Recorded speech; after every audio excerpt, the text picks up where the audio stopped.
Meus irmãos em Cristo, a paz do Senhor Jesus, muito obrigado pela sua audiência, pela sua atenção, por estar nos assistindo. Que Deus em Cristo te abençoe, você e toda a sua família, em nome de Jesus.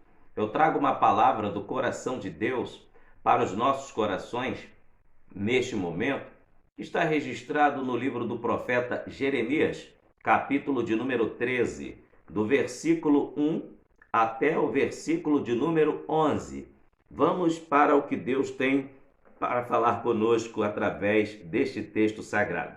Jeremias, capítulo 13, do versículo 1 até o versículo 11.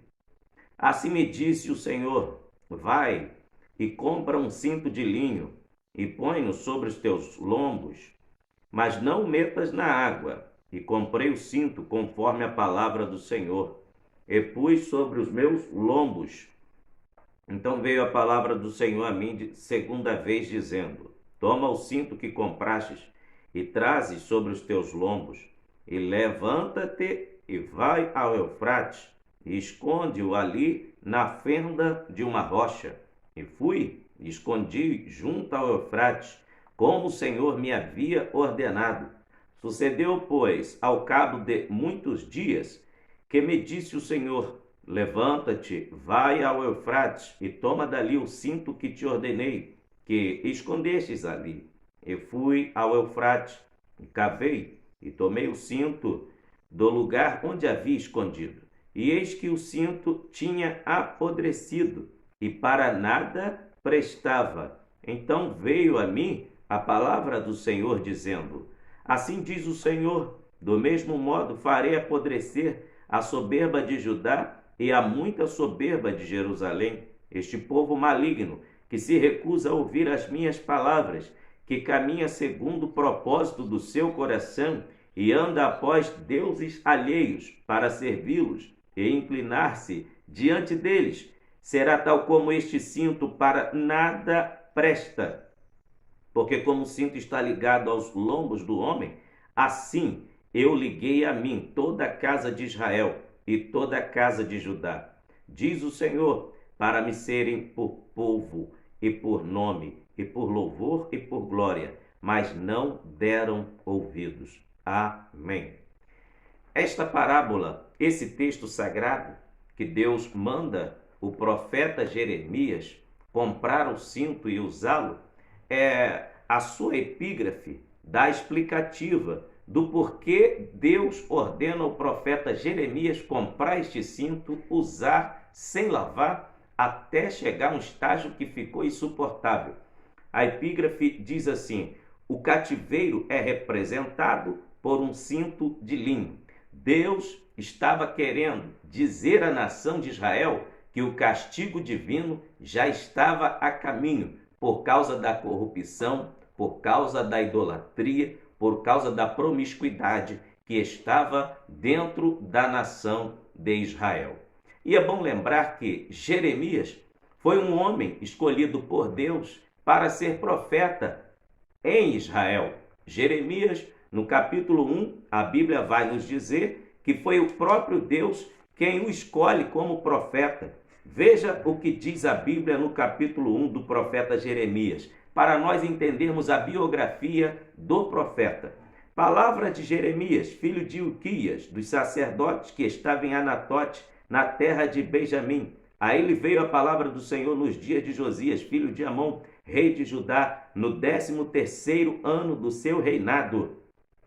Ele veio também nos dias de Joaquim, filho de Josias, rei de Judá, até ao fim do 11º de Zedequias, filho de Josias, rei de Judá, até que Jerusalém foi levado em cativeiro no 5º mês.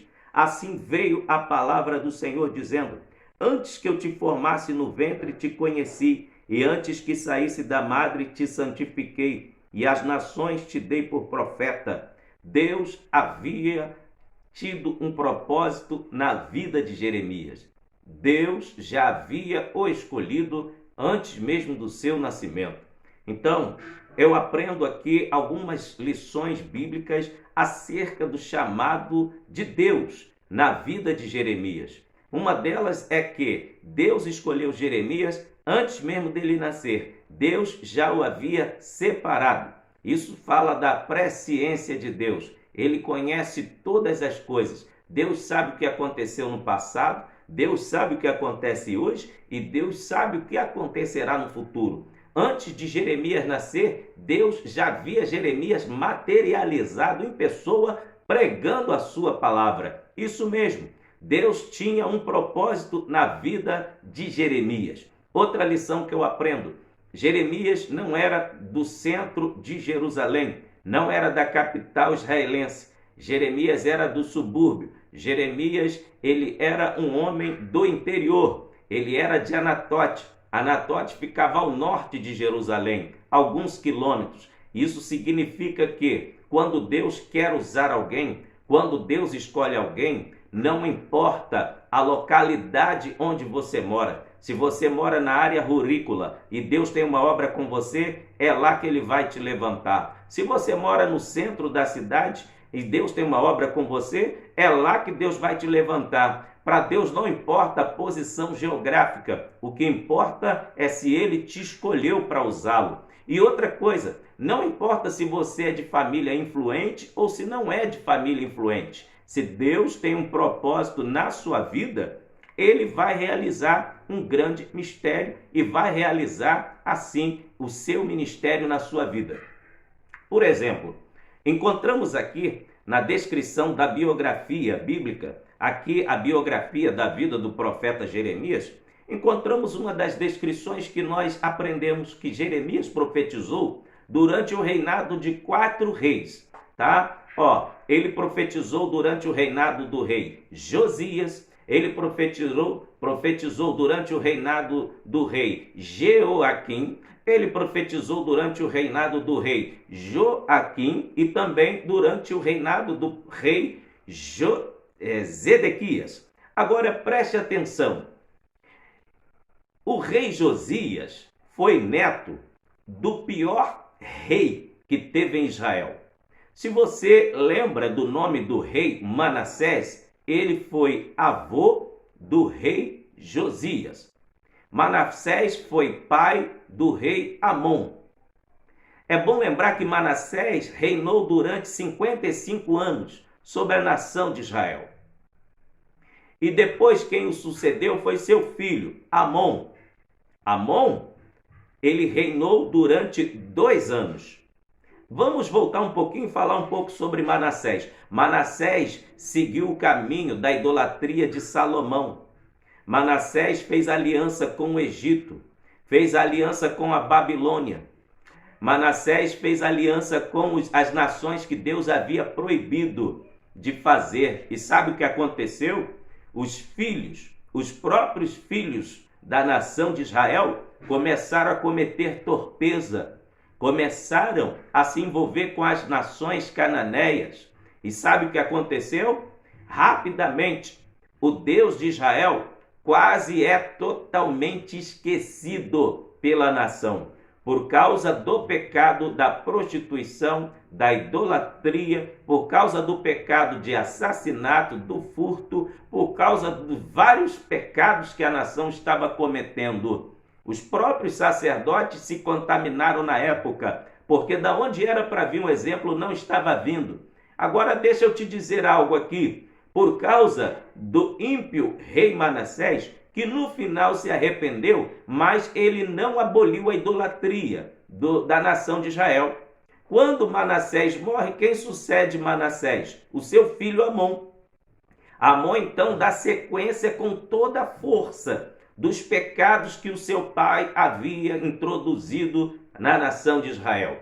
E quando Amon morre, quem sucede Amon é o rei Josias. Por que eu estou falando um pouco sobre a história de Israel? Para você entender o período em que Jeremias profetizou e até mesmo o período que está datado esta parábola que eu estou pregando aqui, que está no capítulo 13 de Jeremias. Foi no período do reinado do rei Josias.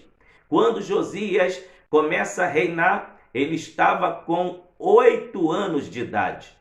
E quando faziam 13 anos que Josias estava no seu reinado, aí Deus levanta Jeremias como profeta da nação de Israel. Agora deixa eu te dizer mais um detalhe que está incíntrico na revelação bíblica. Retrocedendo um pouco, quem foi Manassés? Um homem ímpio, o avô do rei Josias. Quem foi Amon? Um rei ímpio, o pai do rei Josias. Mas só que quando Josias faz 16 anos, ele começa a reformar o templo. Ele não aceitou a forma que o templo do Deus de Israel estava. Então ele contrata obreiros, várias pessoas das suas áreas, pedreiros, engenheiros, os arquitetos, os pintores, todos que tinham as suas obrigações, eles foram para realizar a reforma do templo. E o que acharam? O livro sagrado. O Torá divino havia se perdido dentro do templo. O povo fazia anos, décadas, sem a leitura da palavra de Deus. E com décadas sem ler a palavra de Deus, o povo mergulhou no pecado. O povo mergulhou na prostituição. O povo mergulhou na idolatria, adorando a outros deuses que, na realidade, nunca foram deuses. E sabe o que aconteceu? Josias sente um temor tremendo quando o sacerdote lê o texto sagrado para ele, do Torá divino que Moisés havia escrito. Josias cai em pranto, porque sabia que a maldição estava a caminho da nação de Israel. Porque quem não obedecesse à voz de Deus, a maldição estava a caminho. A lista está em Deuteronômio, capítulo 28, do 1 ao 14, está a lista de bênçãos. Mas do 14 até 60 e poucos versículos é só para maldição.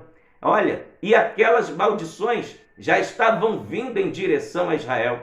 Mas o rei Josias faz uma reforma, tanto no templo, e quando ele atinge a idade de 20 anos, ele já tinha conseguido abolir a idolatria e a prostituição da nação de Israel.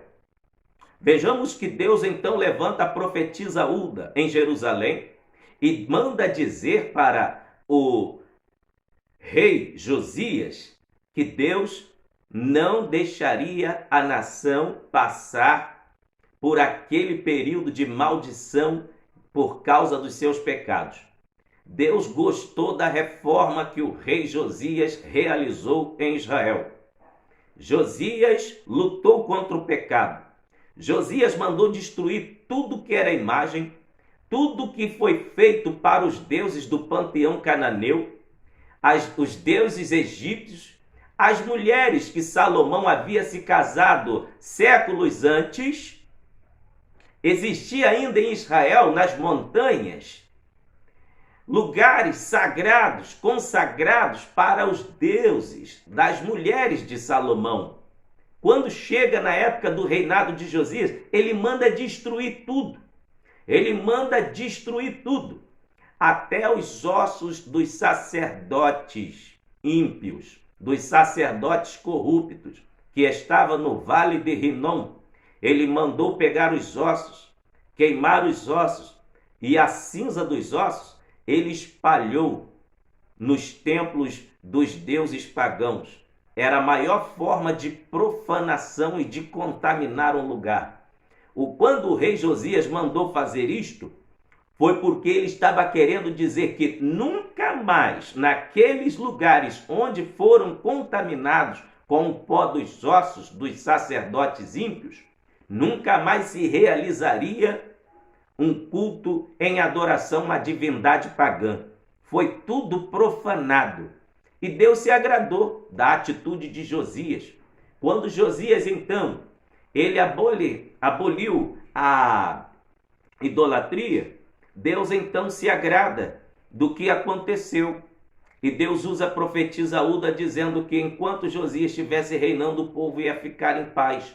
E Josias seria sepultado em paz, ia morrer com paz, ele ia viver bem, tudo porque ele agradou a Deus.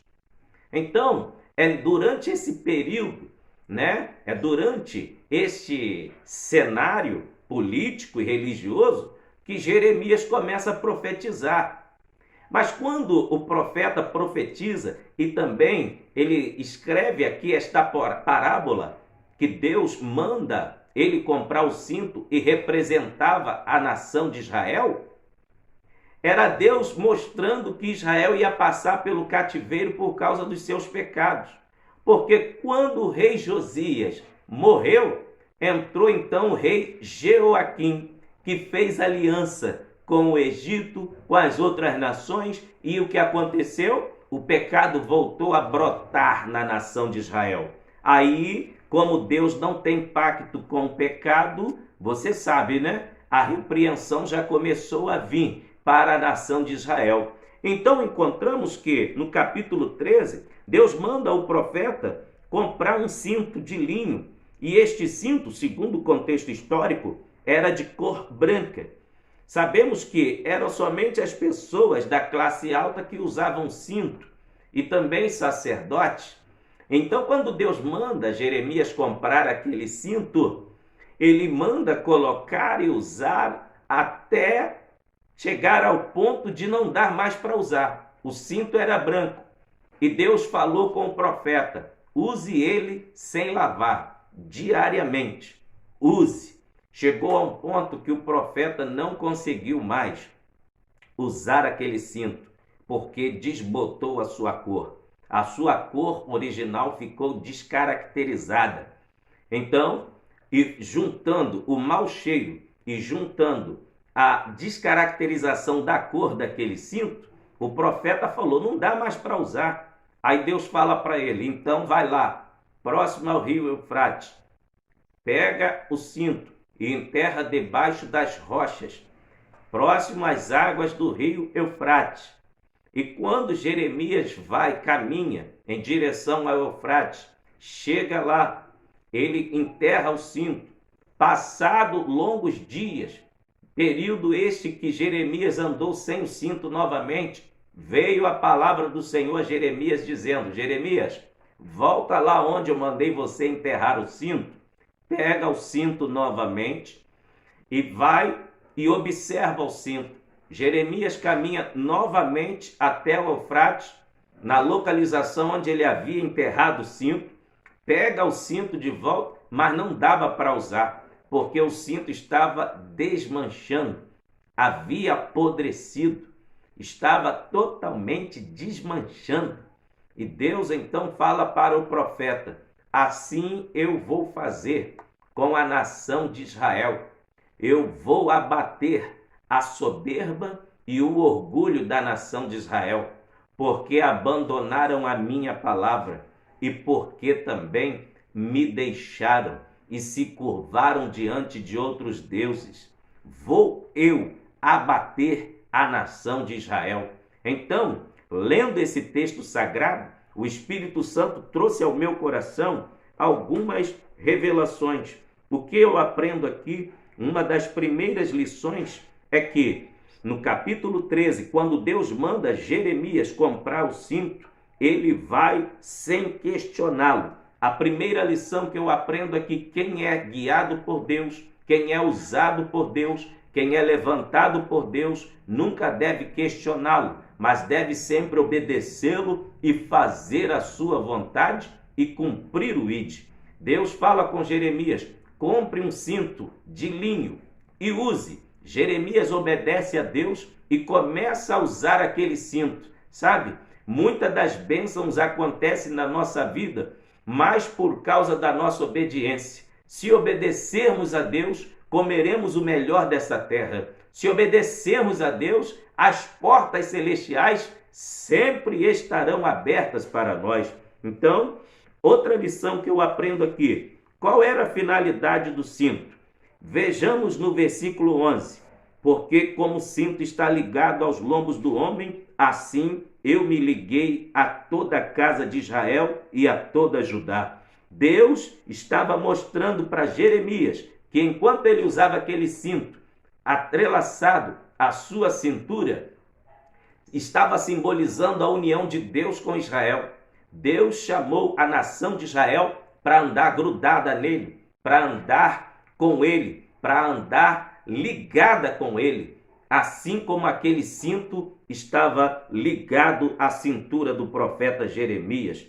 O cinto era de cor branca. Sabe o que significa isto? O branco significa pureza, virgindade, santidade. E a Bíblia diz que o linho, em Apocalipse, representa as justiças de Deus. Então Israel era santidade e Israel vivia em justiça no início de caminhada diante de Deus. Preste atenção para uma segunda lição, uma próxima lição que nós aprendemos aqui.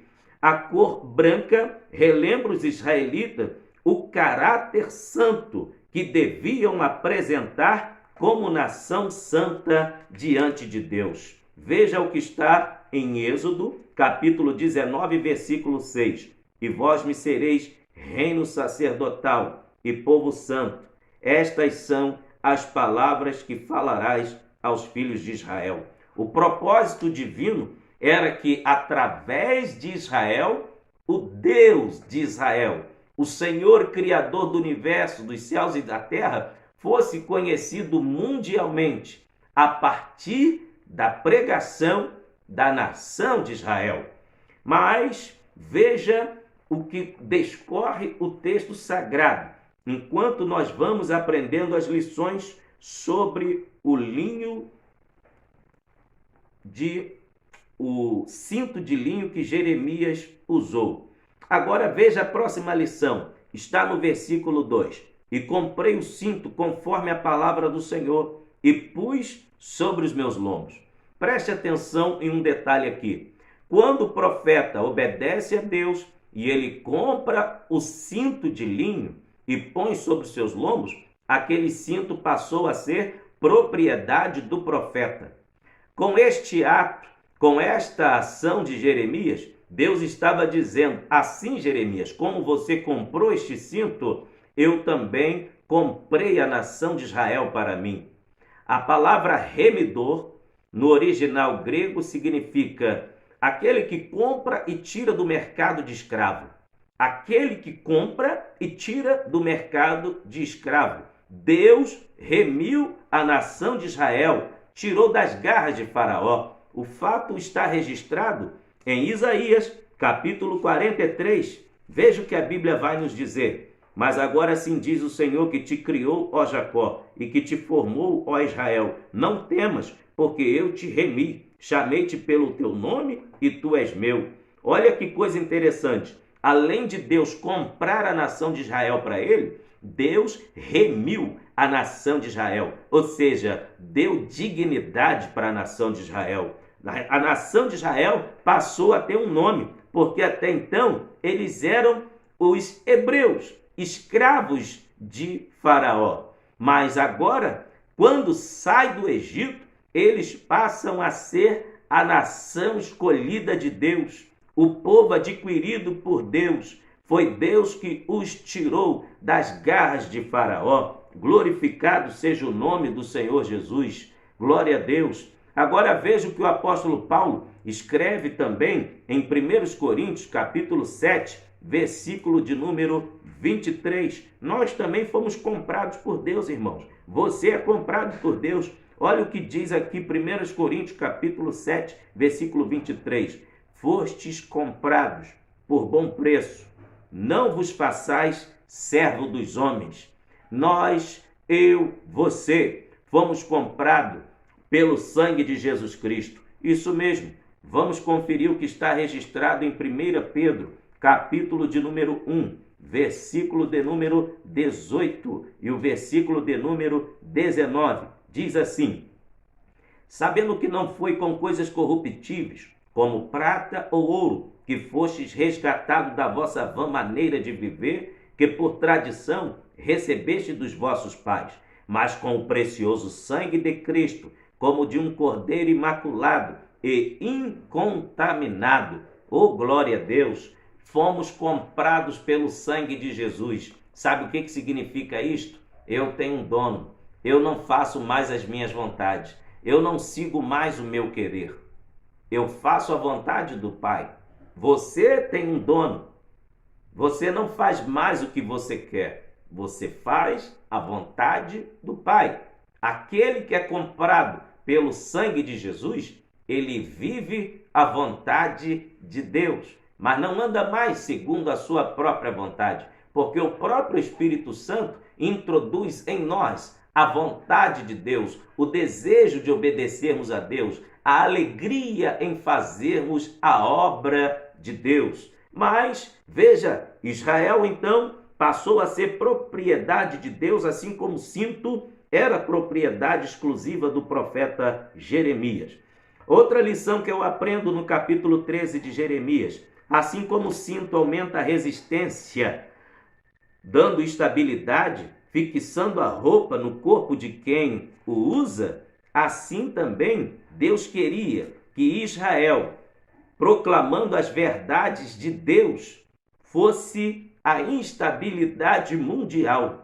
Queria Deus que, através da nação de Israel, a proclamação de sua palavra fosse introduzida no mundo a partir dos judeus, porque não existe outra fonte de estabilidade a não ser pela palavra de Deus. Não existe outra plataforma que te deixe estabilizado que não seja a palavra de Deus. Mas veja, não foi assim que aconteceu. Israel deu as costas para Deus.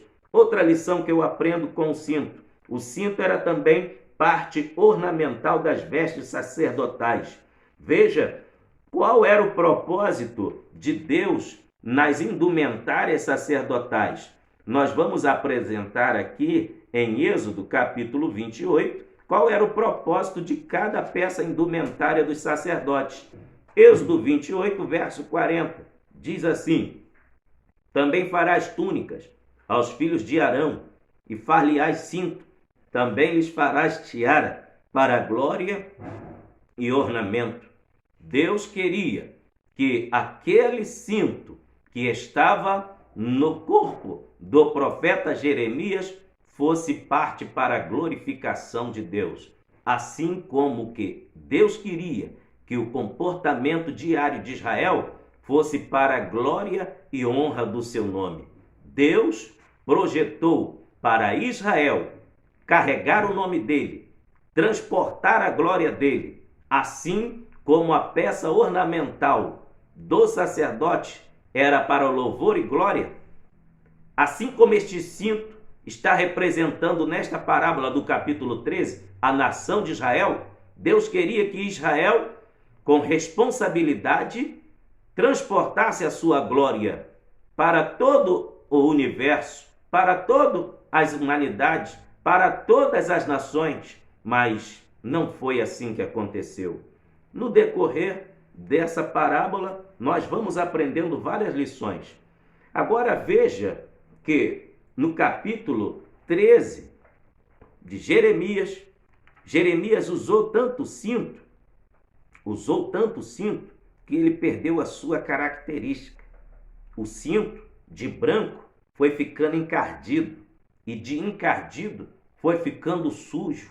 Por quê? Essa sujeira que estava no cinto está representado em uma ordem que Deus havia dado a Jeremias: use o cinto, mas não lave o cinto, não meta-lhe na água. Sabe qual foi o motivo do cinto ter ficado todo encardido, sujo, mal cheiroso? Ele perdeu a sua característica, foi falta d'água. Assim como esse cinto ficou sem condição nenhuma para uso, a nação de Israel perdeu a sua utilidade totalmente para Deus. Sabe por quê? A água aqui na tipologia bíblica representa a palavra de Deus. Quando o povo dá as costas para Deus, o pecado fica abundante. E tem uma coisa: Deus não compactua com o pecado. Deus não anda com quem vive no pecado. Deus não tem parte com quem ama o pecado. A nação de Israel abraçou o pecado, voltou para a idolatria. Com a morte do rei Josias, que aboliu a idolatria, voltou a prostituição, a idolatria, a queima de incenso para Baal. Até as mulheres em Israel estavam engravidando propositalmente para oferecer os seus filhos a Moloque. Sabe o que significava isso? Ritual de magia negra. Isso mesmo, assassinato de bebês. Quando as crianças nasciam, eles iam no templo adorando a Baal, acendiam incenso, jogavam os bebês dentro das fogueiras e dizia: obrigado, Baal, por ter enviado chuva. Obrigado, Baal, por aumentar o meu rebanho. Obrigado, Baal, por aumentar os meus cereais. Ao invés de render toda a glória, toda a honra para Deus, convertiam aquilo que era para Deus para dar para Baal. E aquilo provocou a ira de Deus. Deixa eu te dar mais um detalhe aqui. Você lembra da introdução da mensagem que eu falei um pouquinho só da biografia dos reis, né, que governaram Israel no período profético de Jeremias? É bom lembrar do período que antecedeu ao profeta Jeremias foi o avô do rei Josias, conforme eu falei na introdução. Josias foi ímpio. Aliás, perdão, Manassés foi ímpio, o avô do rei Josias. Manassés introduziu, né, dando sequência ao que Salomão começou. Acabe introduziu em Israel a feitiçaria. E quando Manassés morre, Amon, o seu filho, sucede o trono e reinou apenas 2 anos. E morreu por causa de intriga dentro do palácio. E sabe o que aconteceu? Josias não aceitou aquela situação porque ele encontrou o livro sagrado dentro do templo. E ele teve temor de Deus. Sabe o que aprendemos e extraímos esta lição aqui?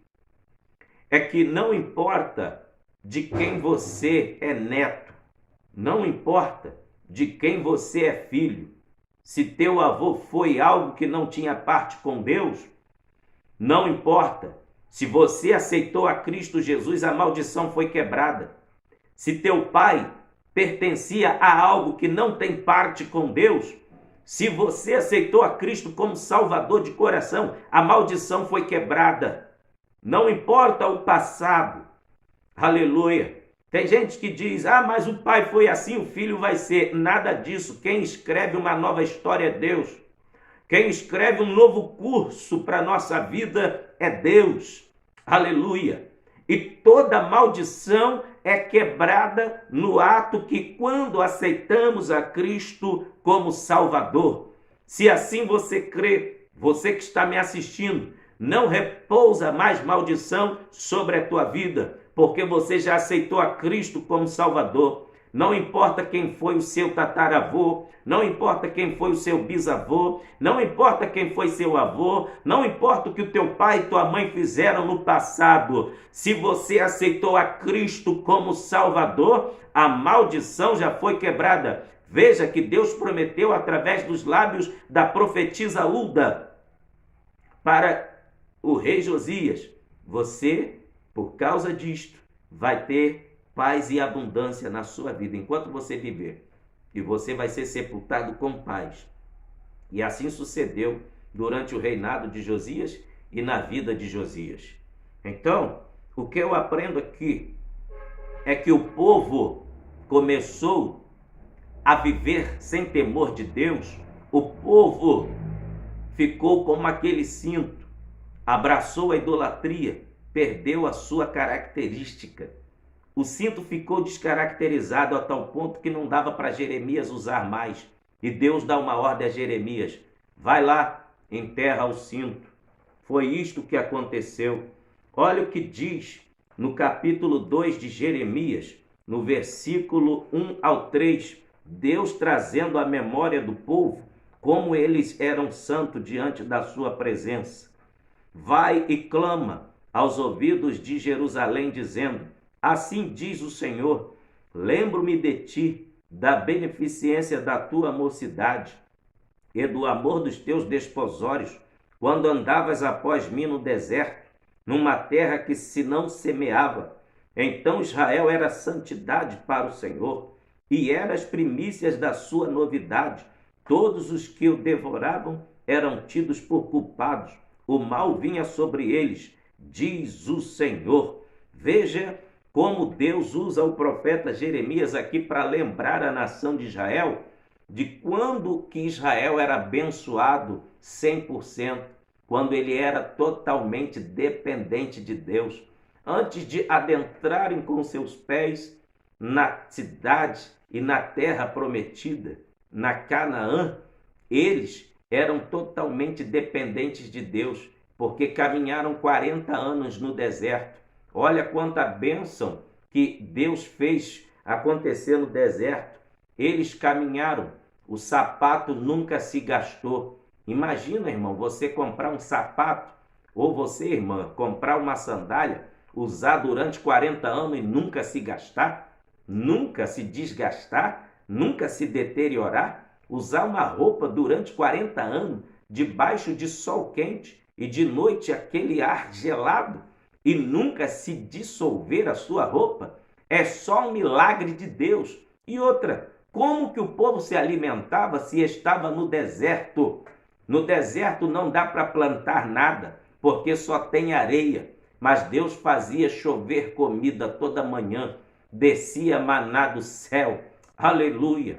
Antes do povo entrar em Canaã, ninguém morreu de fome, ninguém nunca passou necessidade, porque Deus cuidava de tudo. De noite, para eles não morrerem congelados com a friagem do deserto, Deus mandava uma coluna de fogo. E durante o dia, para não morrerem por causa do sol muito quente, o sol escaldante, Deus mandava a nuvem para refrigerar o seu povo. Glória seja dada ao nome do Senhor. E sem Israel semear qualquer planta, sem eles se tornarem uma nação agrícola, porque eles tinham acabado de sair do Egito, Deus fazia descer maná do céu. Sem eles plantarem nada, todo dia eles comiam. Sabe o que é isto? É o cuidado de Deus. E Deus traz a memória deles, como que Deus cuidava deles. E agora eles estavam como este cinto sem característica, todo sujo, podre. Por quê? Porque deram as costas para Deus. A falta d'água no cinto está representada na falta da observância da palavra de Deus. Irmãos, nós aprendemos vários símbolos da palavra de Deus. A Bíblia Sagrada, aleluia, vai nos mostrar como que é, aleluia, a palavra de Deus. Aleluia, louvado seja o nome do Senhor Jesus. E nós aprendemos vários símbolos do que é a palavra de Deus. Como que Israel deu as costas para Deus? Um dos símbolos da palavra de Deus é o fogo. Jeremias capítulo 23, versículo 29, a Bíblia vai nos informar como que a palavra de Deus é como fogo. Diz assim, aleluia, não é a minha palavra como fogo, diz o Senhor, e como um martelo que esmiuça a penha. Tem dois simbolismos aqui para a palavra de Deus, como fogo. O que significa o fogo aqui nessa tipologia bíblica? O fogo ilumina. Quando temos a palavra de Deus, nós temos iluminação. Quando nós temos a iluminação, aleluia, não ficamos perdidos à noite, porque o próprio fogo traz luz. A palavra de Deus traz direção. O povo de Israel perdeu a direção porque faltou a palavra. Se faltou a palavra, faltou luz. Agora, a palavra de Deus também é como um martelo que esmiuça a penha. Glória a Deus. Sabe o que significa isto? Não existe dureza que resista ao poder da palavra. Mas como Israel deu as costas para Deus, aqui a dureza se tornou a insensibilidade. O povo ficou insensível, não tinha mais ouvidos para a voz de Deus. Quer ver outro simbolismo da palavra de Deus? É o escudo. Provérbios capítulo 30, versículo 5 diz que a palavra de Deus é um escudo para aqueles que nela confiam. para aqueles que nele confiam. Aleluia! E o que representa o escudo? Proteção. Quando a pessoa abandona a palavra de Deus, ela fica sem proteção. Ela fica sem a bênção da proteção divina.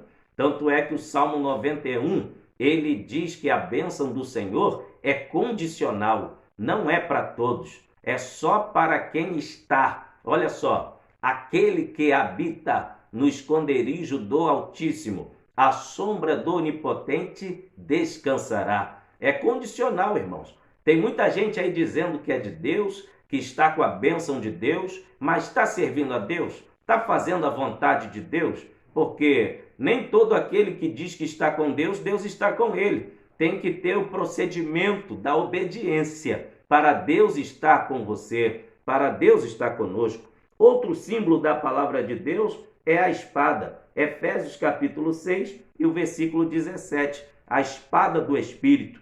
O que significa a espada? Um dos símbolos da espada é defesa e ataque. Isso mesmo. Sem a espada, um soldado não ia para a guerra. Como que ele ia vencer uma batalha sem o principal armamento, que era a espada? Sem a palavra de Deus, Israel estava totalmente desarmado, vulnerável para o inimigo atacá-lo. Outro símbolo da palavra de Deus é a lâmpada. Salmo 119, versículo 105. Lâmpada para os meus pés é a tua palavra e luz para os meus caminhos.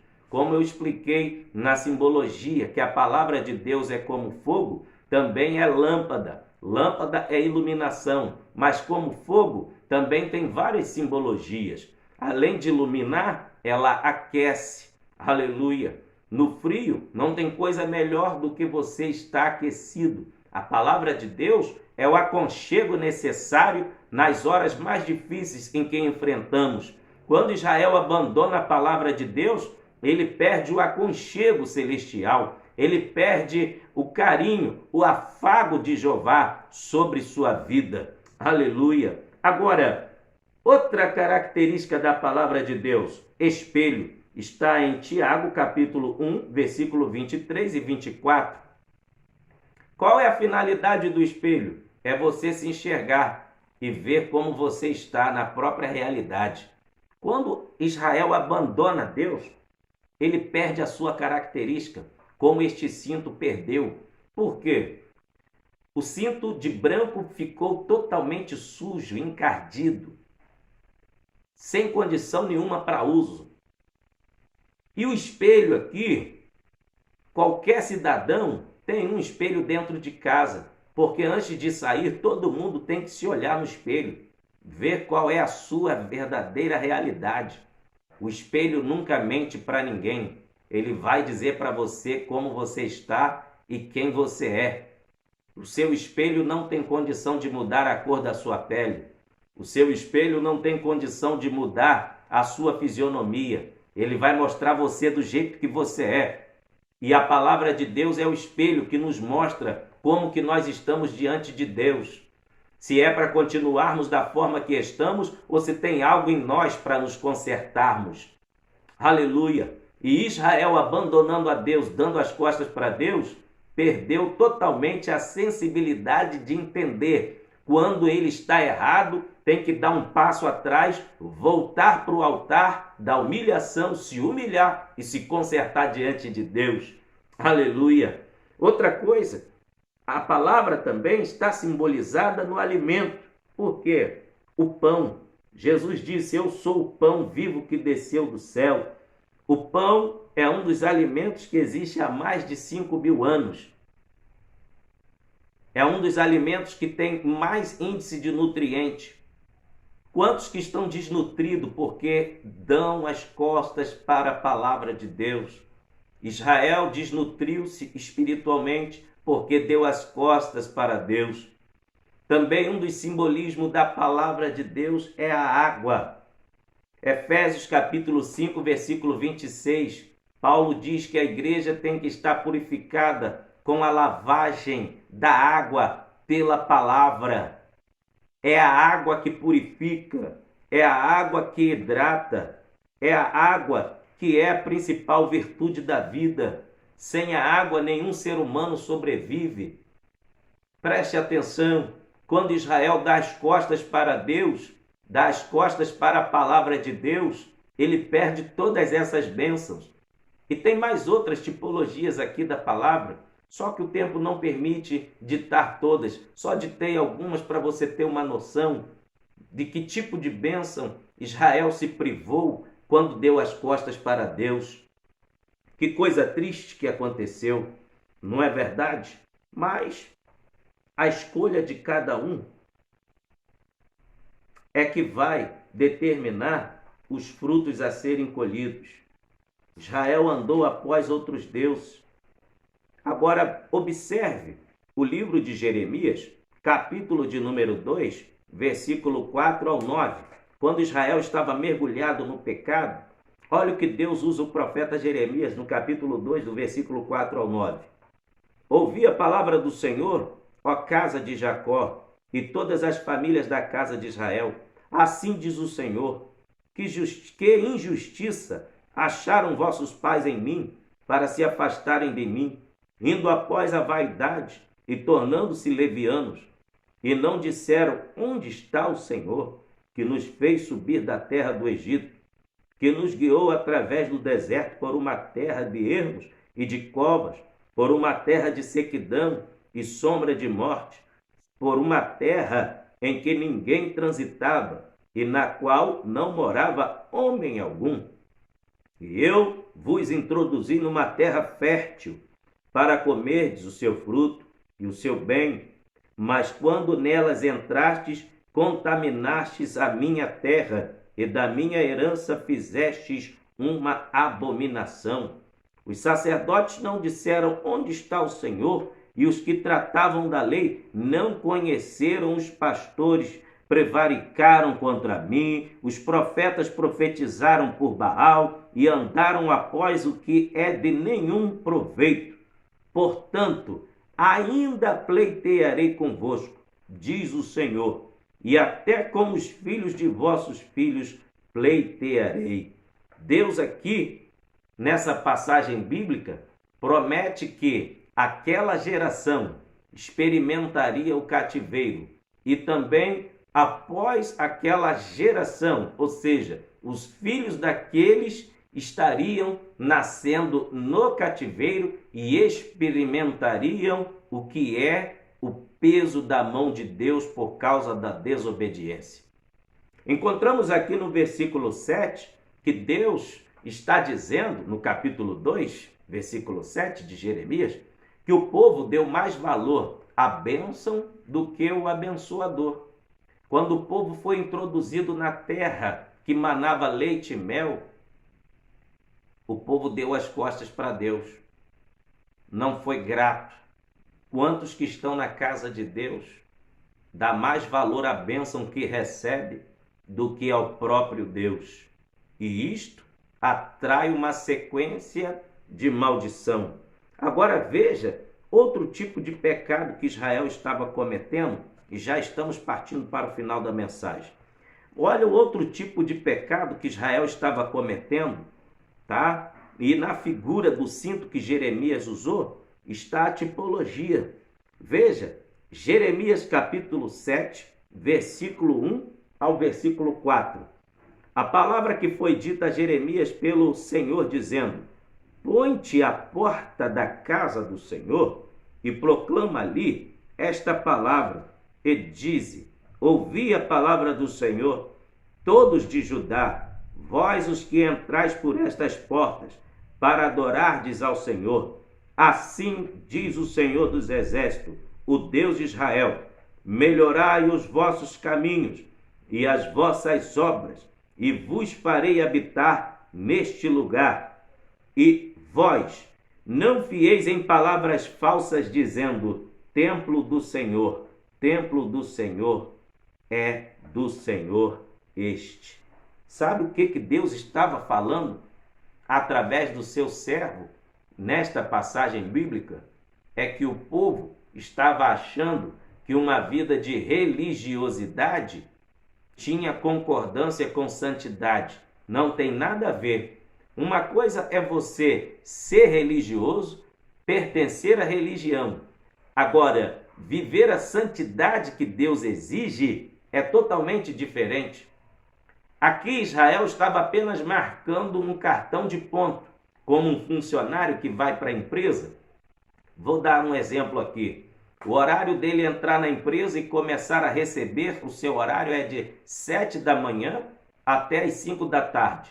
Digamos que o funcionário foi para a empresa, mas não estava a fim de trabalhar. Ele entra, marca o cartão e fica dentro da empresa andando o dia inteiro, marcou o cartão. E o patrão é obrigado a pagar o dia dele a partir do que o cartão foi marcado na máquina. Só que ele, por ser uma pessoa infiel, fica andando na empresa para baixo e para cima e não faz nada, absolutamente nada. Quando dá 5 horas da tarde, ele tem a cara de pau de ir lá na máquina de cartão, bate o cartão e vai embora para casa. Como ele não tem consciência, por não ter o Espírito Santo, ele vai, janta, dorme tranquilo, no outro dia repete tudo de novo. Assim Israel estava diante de Deus, vivendo uma vida de religiosidade. Iam para o templo e dizia: casa de Deus, templo do Senhor, templo do Senhor.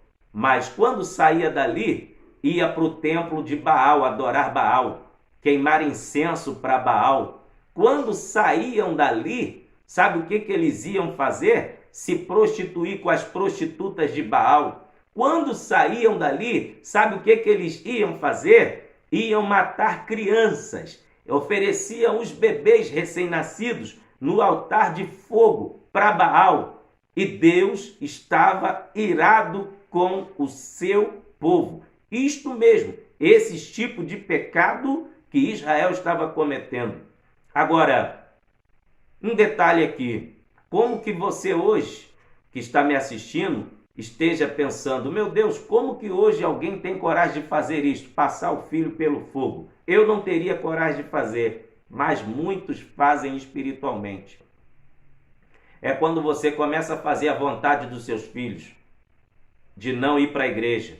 É a escola bíblica dominical, ele diz: não, pai, vou ficar em casa, vou ficar jogando videogame. Você está jogando seu filho na fogueira. É quando é dia de culto, teu filho faz pirraça e diz: eu não vou para a igreja. Aí você deixa ele em casa de cara para a televisão. Aí é a mesma coisa que você está oferecendo a ele no altar de Moloque. Está jogando o seu filho para a fogueira. Mais tarde, quando ele crescer, de tanto você fazer a vontade dele dizer que não quer ir para a igreja, sabe o que vai acontecer? Se Jesus não tiver misericórdia, ele vai dar as costas para Deus, porque você fez todas as vontades dele. Se teu filho fez beicinho, fez pirraça, você tem que falar: já estou te vendo cantando lá no conjunto. Que história é essa de ficar em casa? Ah, pai, eu estou cansado, não vou para a escola dominical não. Já estou te vendo lá respondendo todas as perguntas bíblicas que a professora da sua classe vai te fazer. Se arruma, vamos embora. Sabe por quê? O sacerdote do lar é o pai e a mãe. A Bíblia diz: ensina o menino no caminho que deve andar, porque quando ele crescer, não se desviará dele. Muitos filhos de crente estão desviados hoje, culpa de pai e de mãe que fez vontade de filho. Não estou dizendo que você não pode ser flexível com o seu filho. Claro que tem que ser, mas quando se trata dos assuntos de Deus, não se deve brincar. Observe se teu filho está amando a palavra de Deus. Observe se teu filho está na direção certa, porque Deus vai pedir conta a você, que é pai, que é mãe. Israel havia desobedecido, dando as costas para Deus. Só ia para o templo como um ato de religiosidade. Deus não quer religioso. Deus quer verdadeiros adoradores. Aleluia. Agora veja o capítulo 7, versículo 8 ao 11, como que Deus estava triste com a nação de Israel. Na representação do cinto sujo, olha Jeremias capítulo 7, versículo 8 ao 11. Olha o que diz: Eis que vós confiais em palavras falsas, que para nada vos proveitosas é. Furtareis vós e matareis? Cometereis adultério? E jurareis falsamente? Queimareis incenso a Baal? Andareis após outros deuses que não conhecestes? E então vireis e vos poreis diante de mim nesta casa, que se chama pelo meu nome, e direis: somos livres, podemos fazer todas estas abominações? Pois esta casa que se chama pelo meu nome virou uma caverna de salteadores aos vossos olhos. Eis que eu mesmo vi isto, diz o Senhor. Então está aqui o próprio Deus falando, que não foi ninguém que contou para ele não. Foi ele mesmo que viu todos os atos pecaminosos da nação de Israel. Ele mesmo diz no final do verso 11 do capítulo 7, eu mesmo vi, diz o Senhor. Como está a sua conduta de vida? Como está a sua vida diante do altar de Deus? Porque Deus está te vendo. Deus está me vendo. Aleluia. Salmo 139, a Bíblia diz: para onde fugirei da tua face? Ou para onde fugirei do teu espírito? Se subir aos céus, tu aí estás. Se no céu fizer a minha cama, tu também vai estar. Se eu for às profundezas do mar, teu espírito também está lá. Se fores às profundezas do inferno, também. Olha, em Apocalipse capítulo 1, verso 14, a Bíblia diz que os olhos do Senhor Jesus são como chamas de fogo. Sabe o que significa isto? Poder de penetração completo, sem interrupção. Os olhos do Senhor Jesus são mais poderosos do que o escaneamento de uma ressonância magnética. Os olhos do Senhor Jesus são mais penetrantes do que o escaneamento de uma tomografia computadorizada. Os olhos do Senhor Jesus é muito mais penetrante do que um binóculo de infravermelho, de lente infravermelho. Deus está falando aqui nesta hora que através dessa lista de pecado que Israel cometeu, já tinha chegado ao limite e estava chegando a hora da cobrança. Aleluia! No final da parábola, o cinto foi inutilizado. Veja o versículo 7 de Jeremias capítulo 13. Já estamos caminhando para o final. E fui ao Eufrates e cavei e tomei o cinto do lugar onde havia escondido. E eis que o cinto tinha apodrecido e para nada prestava. É Deus que tem o controle da história. Nada, meus irmãos, foge do controle dele. Deus é especialista em destruir a soberba. Olha o que ele diz em 1 Samuel, capítulo 2, versículos 6 a 8. O Senhor é que tira a vida e a dá, faz descer a sepultura e faz tornar a subir dela. O Senhor empobrece e enriquece, abaixa e também exalta, levanta o pobre do pó e desde o esterco exalta o necessitado, para fazer assentar entre os príncipes, para fazer herdar o trono de glória, porque do Senhor são os alicerces da terra, e assentou sobre eles o mundo. É Deus que tem o controle. Olha também o que a Bíblia vai dizer em Hebreus, capítulo 4, versículo 13. Porque nada fica oculto diante de Deus, meus irmãos. Tudo que é errado, sem santidade, sem comprometimento com Deus e comprometido com o pecado, não está comprometido com o padrão divino, será inutilizado por Deus igual esse cinto foi inutilizado.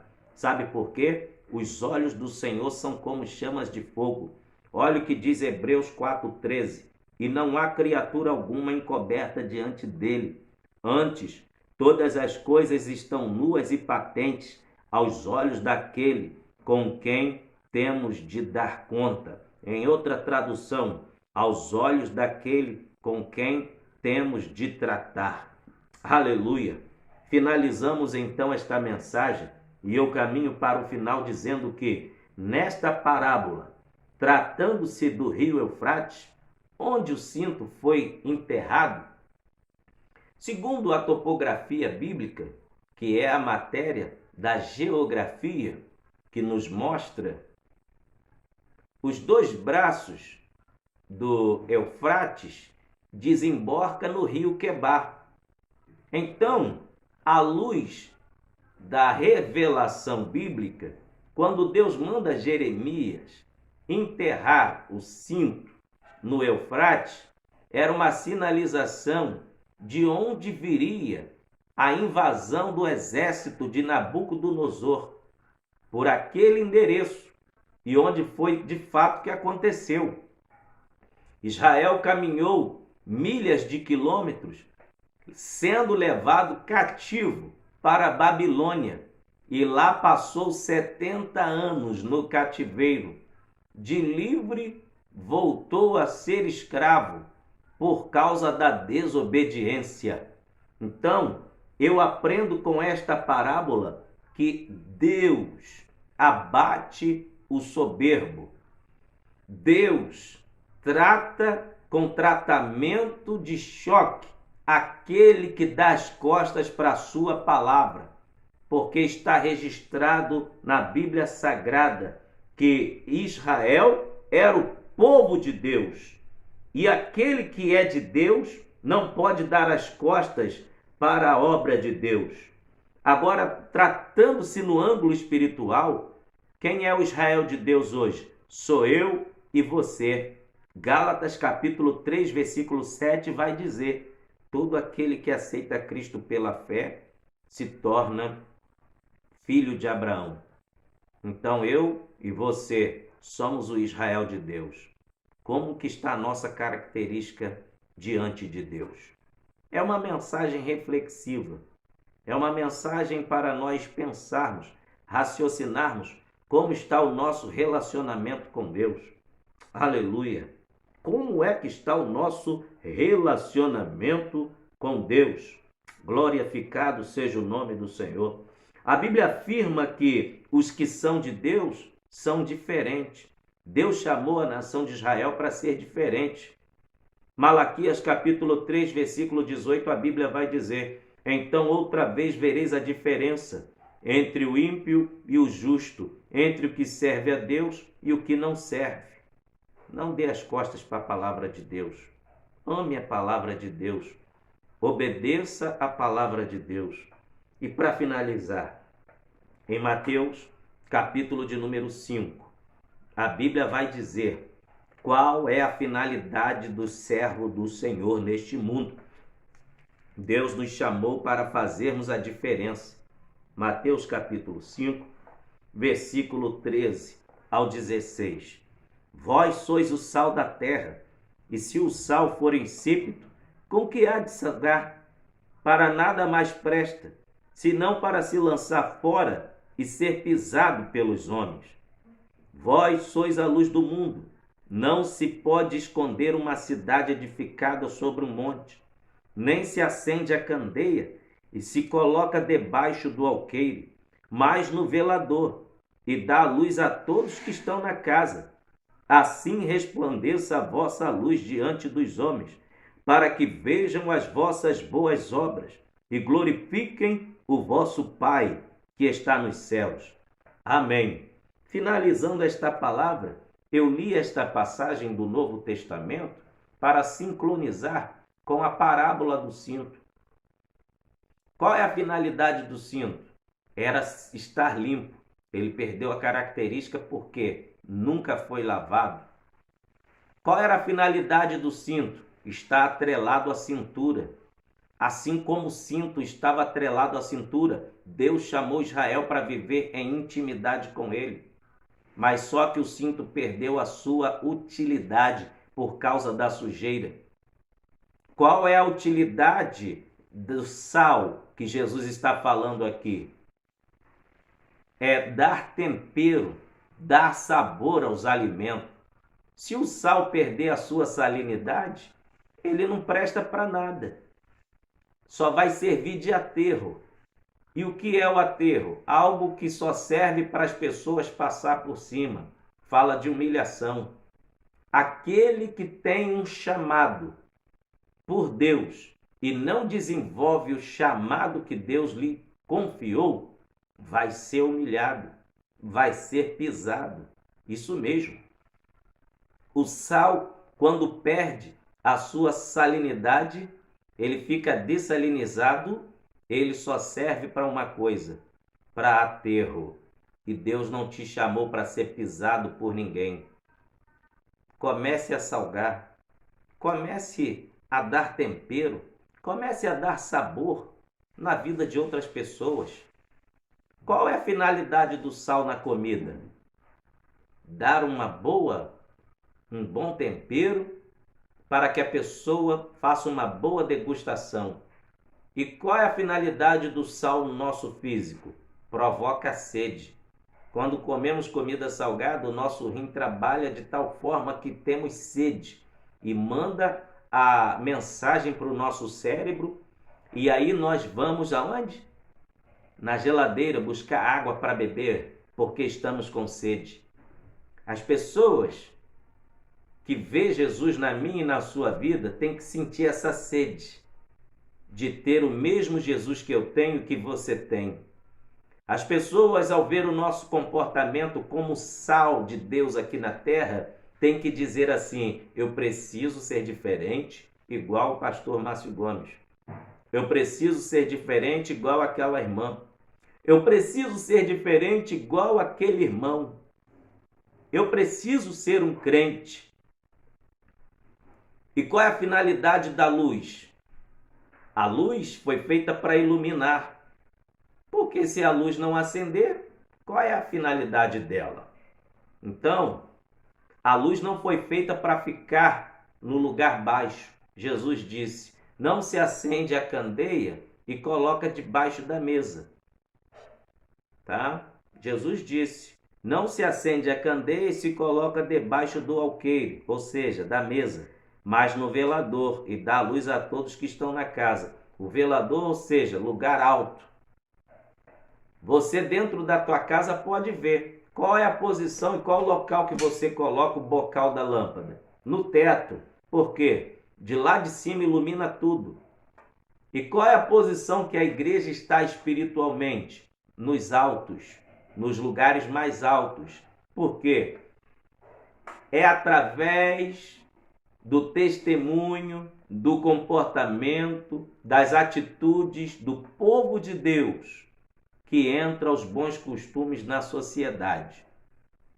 Se você perder a característica de luz, infelizmente, o local onde você estiver vai ficar trevas. E não é Deus que é o pai das trevas. O príncipe das trevas é Satanás. Então, para que haja luz onde você está, tem que ter Jesus. Tem que se encher de Deus e temos que obedecermos à palavra de Deus para que a glória do Senhor se manifeste no local onde estivermos. E que eu e você possamos aprender com a parábola de Jeremias capítulo 13 sobre o cinto que apodreceu por causa da soberba, por causa da falta da palavra de Deus.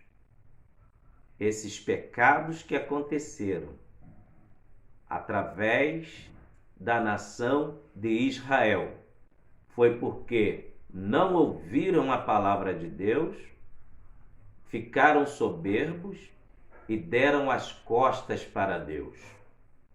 Pecados gravíssimos, mas que nós venhamos aprender com os erros da nação de Israel e possamos acertar nossas vidas e não cometer os mesmos erros que o povo do passado cometeu, porque os erros deles servem de lições para nós. seguirmos em frente e sabendo qual a forma que Deus se agrada do nosso comportamento. Que Deus em Cristo te abençoe e nos abençoe em nome de Jesus. Amém. Até o próximo vídeo, querendo Deus. Amém.